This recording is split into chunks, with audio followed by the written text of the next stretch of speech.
Assalamualaikum warahmatullahi wabarakatuh. Alhamdulillah wa syukurillah, la hawla wa la quwwata illa billahil aliyil azim. Selamat kepada kalian naik ke kelas 12 semester 5, dan saya juga ingin ucapkan selamat kepada kalian yang sampai hari ini telah mampu menghadapi perkembangan virus COVID-19. Alhamdulillah kita dipertemukan pada pertemuan yang pertama. Pada pertemuan kali ini, sebelumnya Bapak ingin memperkenalkan diri. Nama Bapak Wahyudin Hadi, biasa dipanggil Pak Wahyu, dan kebetulan Bapak juga merangkap sebagai Wakasek bidang kurikulum, Wakasek bidang sarana dan prasarana. Pada pertemuan ini, sebelumnya Bapak ingin menyampaikan ada di semester 5 ini ada 4 bab atau 4 KD yang harus kalian tempuh, dan nanti pada semester 6 ada 2 KD yang harus kalian selesaikan. Pada semester 5, KD yang pertama adalah kasus-kasus pelanggaran hak dan pengingkaran kewajiban warga negara. Kemudian yang kedua, perlindungan dan penegakan hukum. Dan yang ketiga, pemerintahan yang good governance. Yang terakhir, dinamika persatuan dan kesatuan bangsa. Untuk semester 6 ada 2 materi, yaitu yang pertama Pers Indonesia seputar kewartawanan, seputar media massa. Yang kedua, etos kerja masyarakat. Mengapa pada semester 6 itu cukup hanya 2? Karena berdasarkan kebiasaan struktur kurikulum bahwa pada semester 6 biasanya untuk anak-anak SMK itu belajar paling banyak hanya 2,5 bulan. Maka materi PPKN lebih banyak di semester 5. Kita masuk ke slide berikutnya. Pada bab 1 kita akan membahas tentang kasus-kasus pelanggaran hak dan pengingkaran kewajiban.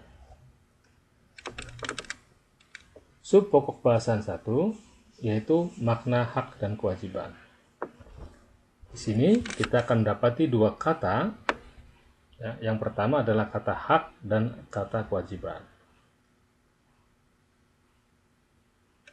Dalam pembahasan hak dan kewajiban, sebenarnya kalian sudah pernah mendapatkan baik di SMP maupun di PPKN kelas 10, 11, dan kita akan ketemu lagi di semester 5 ini, di kelas 12 ini, masih seputar hak dan kewajiban.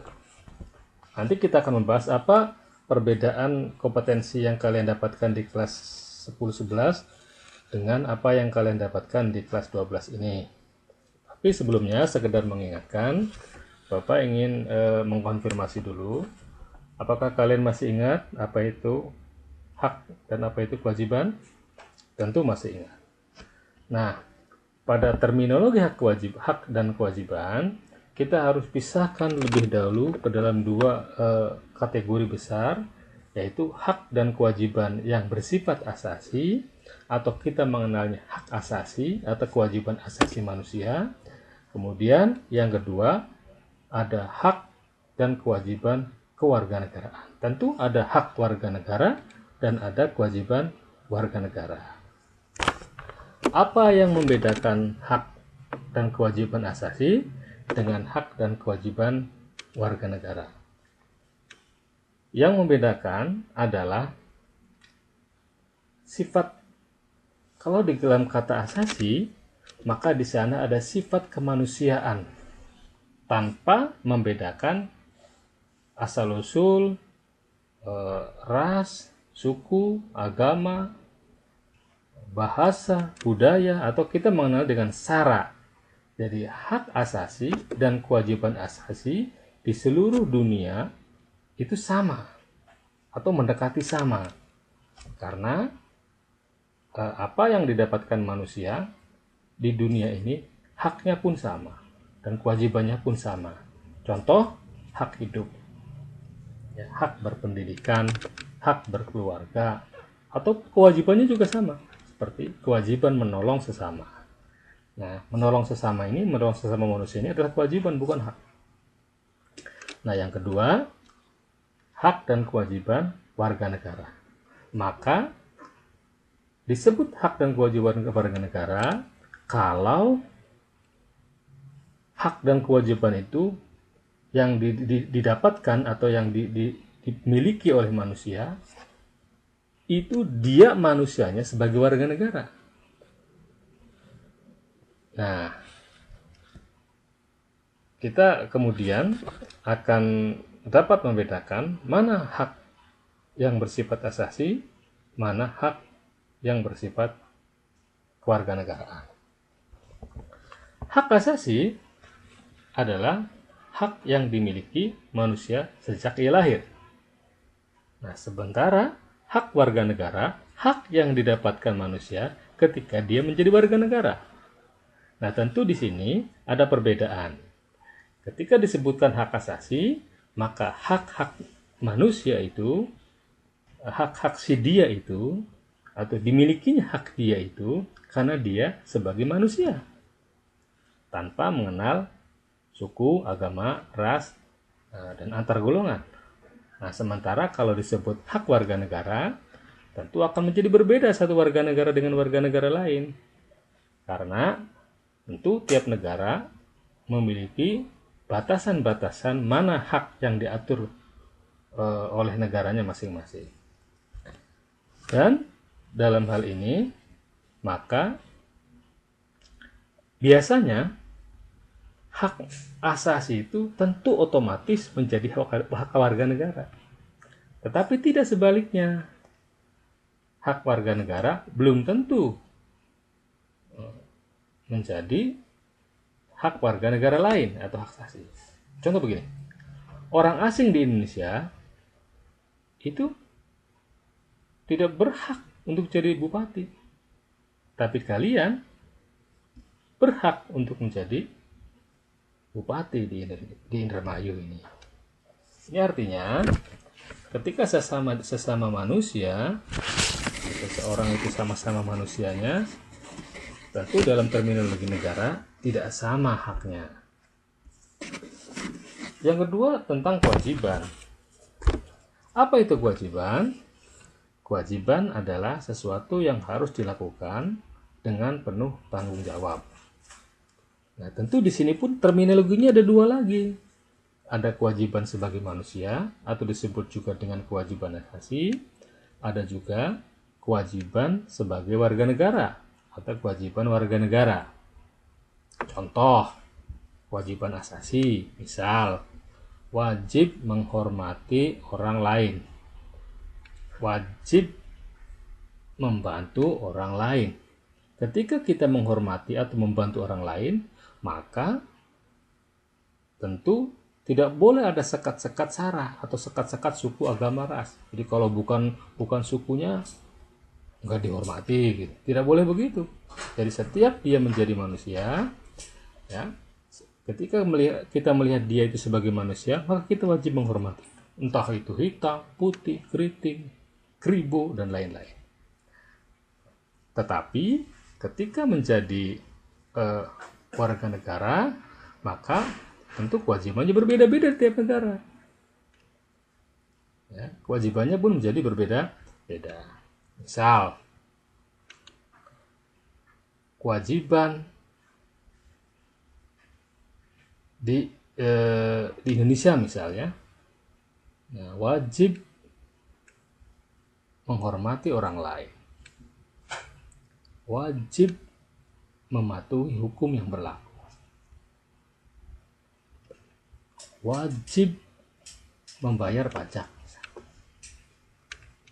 Di negara lain tidak harus sama itu kewajiban itu. Di negara Iran, misal contoh, wanita Iran wajib memakai jilbab berwarna hitam. Tapi di negara Indonesia tidak ada kewajiban seperti itu. Karena kewajiban di tiap negara itu menjadi berbeda karena diatur oleh perundang-undangan atau diatur oleh konstitusinya yang berbeda-beda. Insya Allah ini bisa dipahami. Kemudian kita masuk ke slide berikutnya. Lalu apa yang membedakan bahasan hak dan kewajiban dengan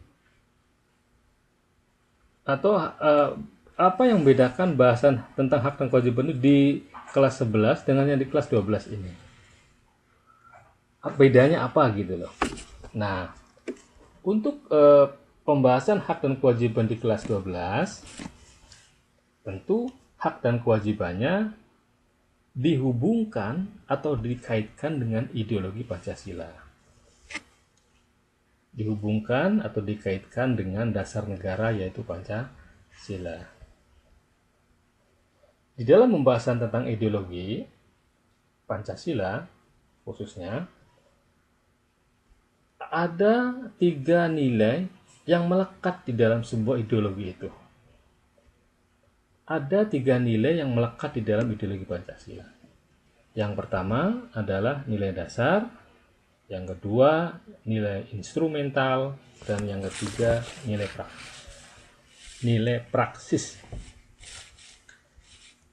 Yang pertama nilai dasar dulu. Nilai dasar ini adalah nilai-nilai yang bersifat universal atau nilai-nilai yang menunjukkan hakikat manusia itu sendiri. Hakikatnya apa yang dicari oleh manusia dalam hidup ini. Contoh, nilai kebenaran, nilai-nilai tentang tujuan hidup manusia. Ini menunjukkan, nilai-nilai ini menunjukkan nilai-nilai tentang untuk apa bahwa manusia itu ada di dunia ini. Atau kalau dikaitkan dengan negara, apa nilai-nilai yang ingin dicapai oleh manusia yang hidup di negara itu. Nah, dalam terminologi ini, nilai Pancasila adalah nilai-nilai dasar yang melekat di dalam Pancasila. Nilai apa itu? Tentu kalian tahu ada 5 nilai dasar di dalam Pancasila. Yang pertama adalah nilai ketuhanan, yang kedua nilai kemanusiaan, yang ketiga nilai persatuan, yang keempat nilai kerakyatan, dan yang 5 adalah nilai keadilan. Jadi, bunyi-bunyi sila Pancasila yang kalian bacakan atau kalian ucapkan pada hari Senin itu, ketuhanan yang Maha Esa, kemanusiaan yang adil dan beradab, persatuan Indonesia, kerakyatan yang dipimpin oleh hikmat, kebersamaan dalam permusyawaratan perwakilan, keadilan sosial bagi seluruh rakyat Indonesia. Itu adalah nilai-nilai dasar. Atau boleh dikatakan itu adalah sesuatu yang ingin diwujudkan di dalam kehidupan kita, atau nilai-nilai yang ingin diwujudkan dalam kehidupan bersama kita yang disebut Indonesia ini. Ya, itu yang pertama, nilai dasar. Kita masuk ke slide berikutnya. Nilai instrumental. Apa itu nilai instrumental? Tentu kalian pernah mendengar ada istilah musik instrumental. Contoh musiknya Kenny G. Musik itu disebut musik instrumental. Mengapa disebut musiknya itu musik instrumental? Karena yang kita dengar itu hanya bunyi dari alat musik, tidak ada lirik lagunya. Ya, bunyinya bunyi alat musik apa namanya itu? Saksofon apa namanya itu? Jadi alat musik. maka disebutnya musik instrumen, karena hanya yang kita dengar instrumennya. Jadi instrumen itu dalam pengertian yang sangat sederhana adalah alat. Instrumen adalah alat. Nilai instrumental berarti alat yang digunakan untuk mencapai nilai-nilai dasar. Tadi yang pertama kita mengenal nilai dasar. Nah, ketika nilai dasar atau nilai keinginan itu ingin diwujudkan, maka yang kedua kita harus siapkan alatnya. Kalau kita ambil contoh, misal ban sepeda motor kita kempes, tidak ada anginnya, maka nilai dasarnya adalah kita ingin motor ini bener lagi. Apakah cukup hanya ada keinginan untuk agar motor ini benar? Tentu tidak cukup. Keinginan saja nggak cukup. Perlu alat agar ban motor ini pulih kembali. Maka apa yang dibutuhkan? Tentu pompa ban. Nah, pompa ban ini disebut instrumen. Ya, instrumen. Nah, apa kaitannya dengan